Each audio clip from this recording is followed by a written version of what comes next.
Son las 2 de la tarde, la 1 en Canarias.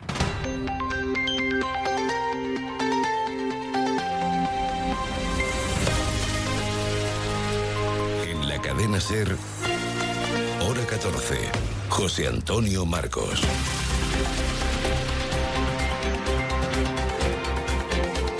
Muy buenas tardes. La alta comisionada de Naciones Unidas para los Derechos Humanos, Michelle Bachelet, considera que ya son más de 2 millones de personas las que han tenido que dejar sus casas en Ucrania, bien para desplazarse a otras poblaciones en el interior del país o para huir al extranjero. Es el terror permanente que desde hace ya 8 días interminables y noches tienen que convivir millones de personas en Ucrania. Implacables los bombardeos ordenados por Vladimir Putin contra la población del país, la población civil en las ciudades más importantes o las más estratégicas, que sigue defendiendo el ejército de Ucrania, apoyado por hombres y mujeres que nunca antes habían empuñado un arma. Este es el testimonio de Michelle Bachelet.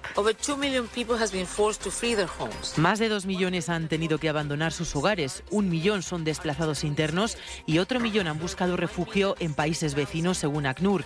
Hasta 4 millones de personas podrían abandonar el país en las próximas semanas si el conflicto continúa. Hungría, Eslovaquia, Rumanía, Moldavia, pero sobre todo Polonia, que se convierte en el punto de acogida más importante. En el puesto fronterizo de Merica es el que sigue acogiendo a un mayor número de refugiados, y en su estación ferroviaria, a la que llegó de madrugada para realizar hoy por hoy, continúa Ángeles Barceló. Ángeles, buenas tardes. ¿Qué tal? Buenas tardes. Cuéntanos cómo está ahora mismo la situación. Pues yo creo que por el ruido de fondo lo podéis percibir, es una hora de máximo movimiento en esta estación.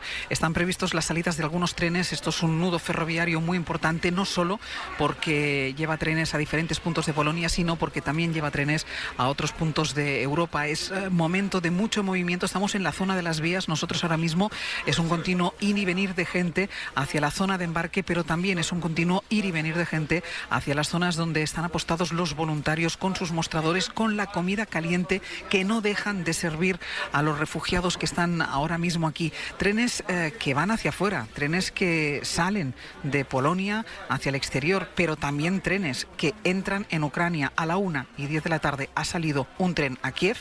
Iban pasajeros dentro.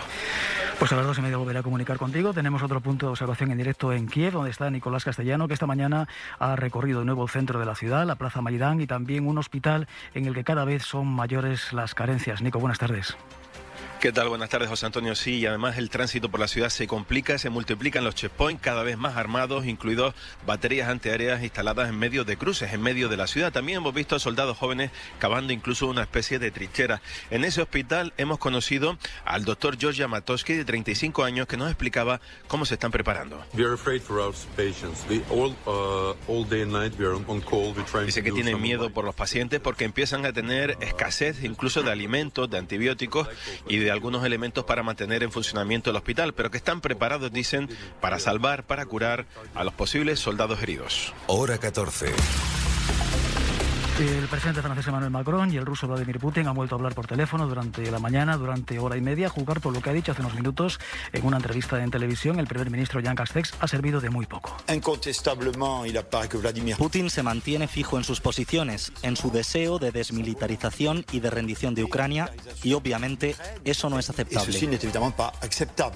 En nuestro país, el presidente del gobierno, Pedro Sánchez, vuelve a apelar a la unidad política para apoyar a la población de Ucrania y ayudarles en la defensa con el envío de armas, algo que sigue dividiendo a Unidas Podemos, tal y como podemos comprobar de nuevo por lo que han dicho en las últimas horas las ministras Irene Montero y Yolanda Díaz. España está donde debe estar, en una respuesta contundente. Y también quiero agradecer, después de la comparecencia en el Congreso de los Diputados, la unidad que se vivió y que se vio en todos los grupos parlamentarios. Yo creo que el envío de armas no es la forma más eficaz de ayudar al pueblo ucraniano y de pararle los pies a Putin, porque creo que nos puede conducir a una escalada del conflicto bélico. En los gobiernos está a veces para tomar decisiones muy difíciles. La política exterior de nuestro país la lidera el presidente del gobierno.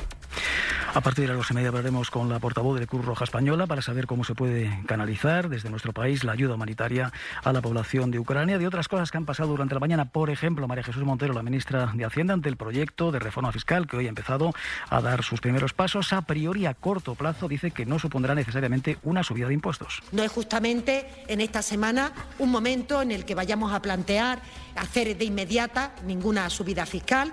Este no es un trabajo del Gobierno es un trabajo del comité de expertos que el Gobierno estudiará con detenimiento, con detalle.